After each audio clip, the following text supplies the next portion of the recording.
welcome to another Mr. Betabyte video. This one hopefully won't be too long. This is actually from what I remember, a perfectly working V2000, but it has a bit of an odd problem insofar as everything works except when you rewind a tape, it doesn't stop.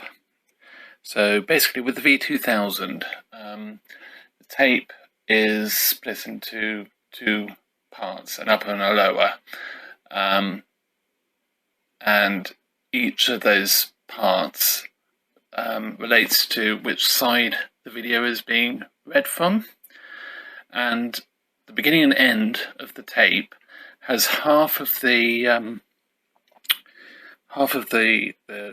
width of the tape covered in foil that's stuck on or as part of the tape. That is basically what tells the optocoupler that these machines use that it's reached the end of either side. So the optocoupler is this little unit here. It's actually two, one for each side. You can see them there.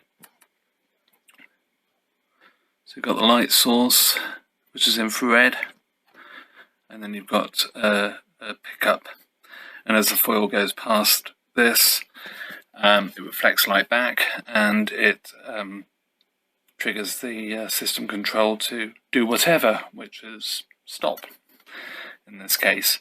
And one of these is probably faulty. Both LEDs are lighting up. I'll show you that in a minute, what that looks like. It's actually very easy to test if the LEDs are getting power and the unit's getting power ultimately. But I don't have a manual, so we're going to be sort of feeling our way in the dark somewhat, pardon the pun. So let's see what we can do. So machine's off at the moment, or in standby. If I now turn it on, you see both LEDs lighting up. Turn it off again. Back on. So we know there's power getting to at least the LEDs. Let's see it a bit clearer there.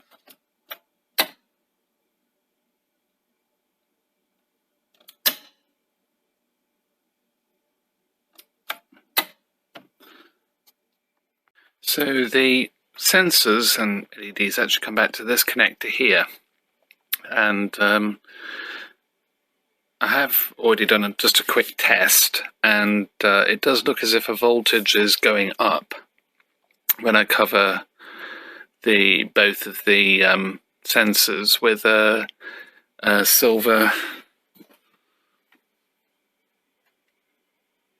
bit of material, which is these tweezers. So something's working, which is good, but of course I know that anyway because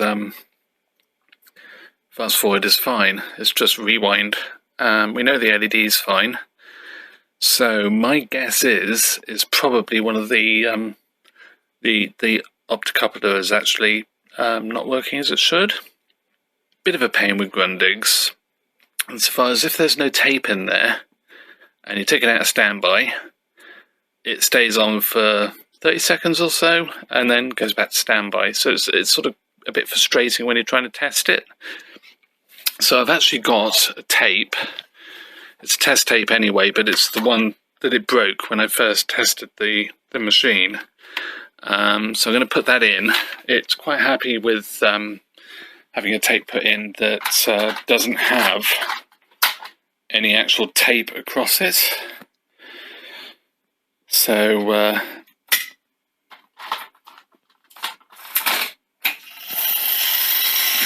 and you can hear it's basically trying to work out if there's a tape, what's going on with the tape. But that does mean that we can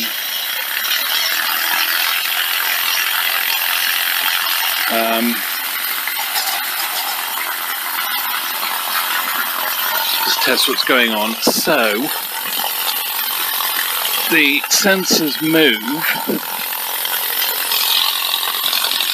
out to play, so these move out over to here in play. Let's get it in there.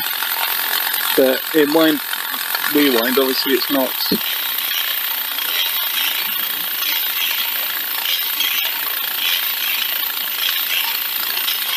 So that's triggered. So that's the bottom, and that's what has triggered it out.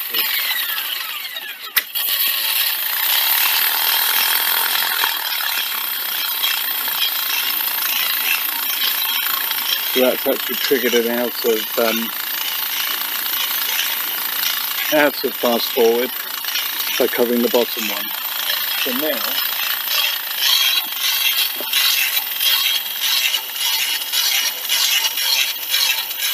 some lovely sounds.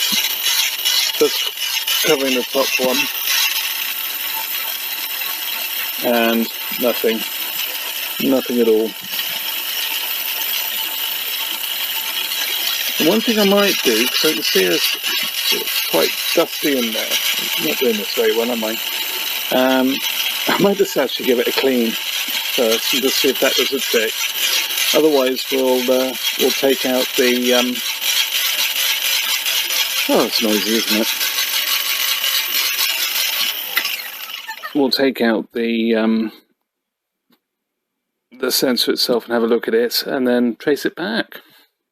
One thing I'm noticing is it looks like someone's been in here before and pretty much diagnosed the same thing. There's screwdriver scratches. I don't quite see that. Somebody's had quite a go at trying to get that off. So I'm looking forward to going down that same path. So I had a bit of a thought looking at that clip, which looks a bit of a nightmare to remove, to be honest, without the right tool, which I don't have. I thought, well, I've got another V2000 machine, identical.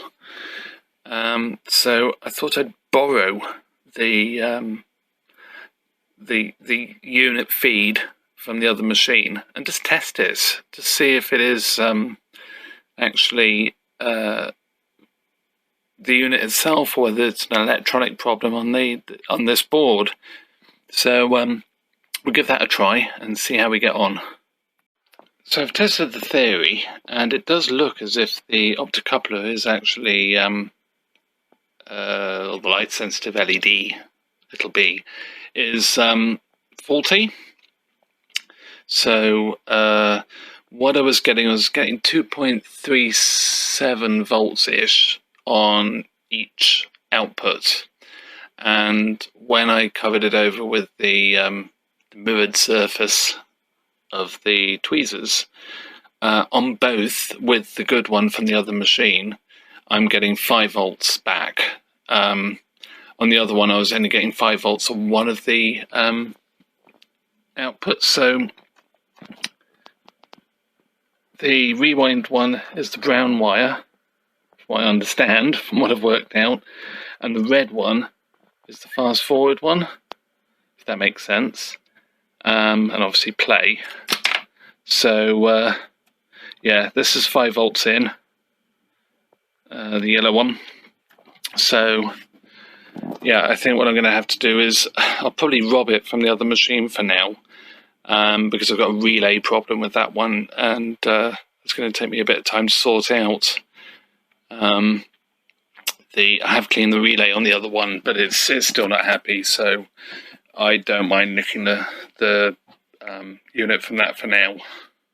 So the clip wasn't actually that bad to get off. I just literally held one part of it with my finger, got a flat blade screwdriver, and just flicked off part of the clip. So it went above the ridge, and then just sort of followed it round, and it just unclipped.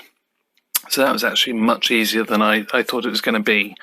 The routing of the cable isn't too bad. There is this this clip here that it's all clipped into, which is actually quite short, so I might end up just putting a cable tie to replace that if I can't get that back together. But it's one of these really cool, I used to love these, don't see these anymore. It's one of these bobbly type things that you then put through and pull from the large end, pull through the large end and clip it into the small end. I haven't seen one of those in years. They probably still are used for things, but I really like these. Something very, very sort of nice about using them. So very satisfying. So yeah, so we'll take this arm off and the spring as well, and put it in the other machine and see how it goes.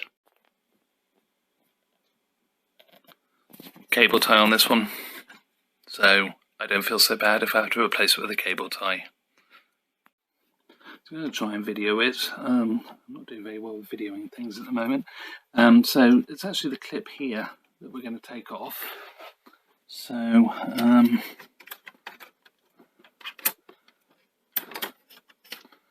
try to do it so I don't obscure the camera too much.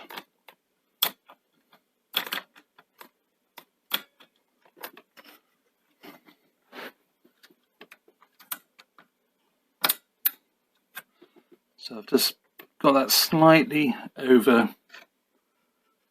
the ridge. I should just be able to hopefully, there it is, just comes free, so it's not nearly as bad as you feel it's going to be. One thing I'm slightly concerned with is on the other one, what I did with the clip. Oh, there's the other clip. Super. Don't want to lose that. I can help it. Okay, so this arm then comes off. And then the spring, if you push the spring in, so the spring is resting against chassis. I know you can't see this, so it has actually come off anyway. If you push it right up to the chassis and then pull it along, it just comes undone, basically. So nice and simple, very well thought out. So this is actually routed a little bit differently here. Probably, okay, I think somebody's had this out before. So there's the old one, or the faulty one, and then the known good one. So spring goes in, that's actually easy to do, so you can see where you're going with it. And obviously stretching the spring, but it's not beyond its, well, nowhere near really beyond its limit. And get that on. That's it. Just move that out of the way and see what this clip's like to put back on.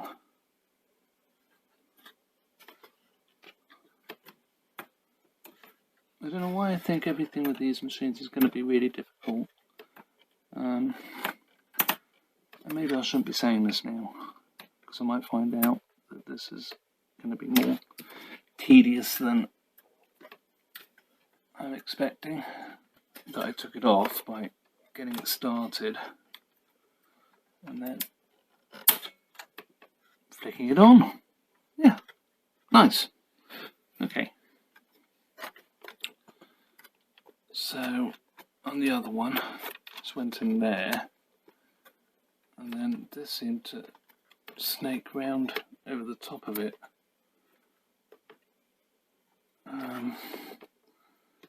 Like so. And that goes back down through there, so it can connect to the bottom board. And pull that through.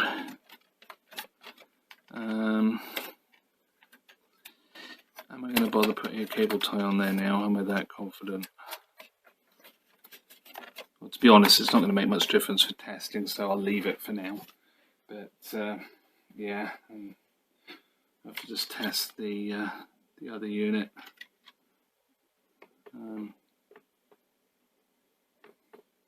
Yeah, I did say about giving it a clean, but you can see it is actually very, very clean. So I'm not worried about that. This is obviously a faulty unit, so could be interesting. But I have actually got some, about 5, I think, other machines of these to come, which are in various states of repair. So I'm hoping I can nick apart. They are actually Grundigs. So I'm hoping I can nick apart and get the other one going, because like I say, the other one is okay apart from the relay. But again, if I can get a relay out of another unit that's a bit more serviceable, then yeah, that should be good as well. So that's all changed. That's fine. So fast forward goes the stop. Rewind. No. So it's still a problem, and it's going to have to be something on the on this board. Is not happy. So I think what I'll do is I will change the board. I'll swap the board over, and we'll see how it performs with the board from the other machine. But that will definitely eliminate any other issues. It'll be down to that board, and yeah, we can fault find on the board then. So I've changed the board, and I think I might have found out possibly some problems with the other machine as well. These blinking split connectors, these connectors do split. What I tend to do is when they split usually at one end and they crack. So I use some thick gel type super glue over there with the brush, and I just liberally brush on the gel super glue, and then press them together, get it sort of fairly well glued in place. I get some insulation tape, cut fairly long length, nice and neat, and then wrap it round, and that actually causes it to have a really good mechanical fit. But also if the super glue does start to fail for whatever reason, the tape will help. And the tape will glue to the super glue, so I think. So yeah, I found that works really well. But yeah, so let's give it a go.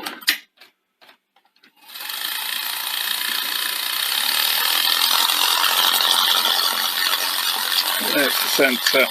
Fast forward.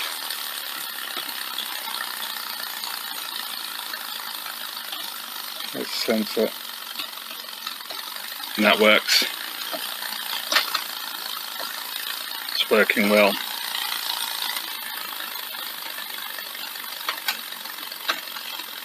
There we go. So that's sorted it. But of course we now have a problem that this board is now, we know is faulty. So what I'm going to do is I will do another video on the other machine. We'll look at the connectors in a bit more detail, and we'll also fault find this board. It's a little bit tricky to test, but I think the cables are long enough to actually enable you to lift this out of the machine and actually test this. Slight saving grace is that's the connector for those sensors, and it's fairly easy to see where they're all going. So I'm hoping with a bit of fault finding we can get this board up and running. Otherwise it's fine. It's just literally just that sensor. So yeah, so that's for another video, and thank you very much for watching this one. Hope you found it interesting. It's sort of a bit of a short one. Once again, thank you very much, and see you in another video.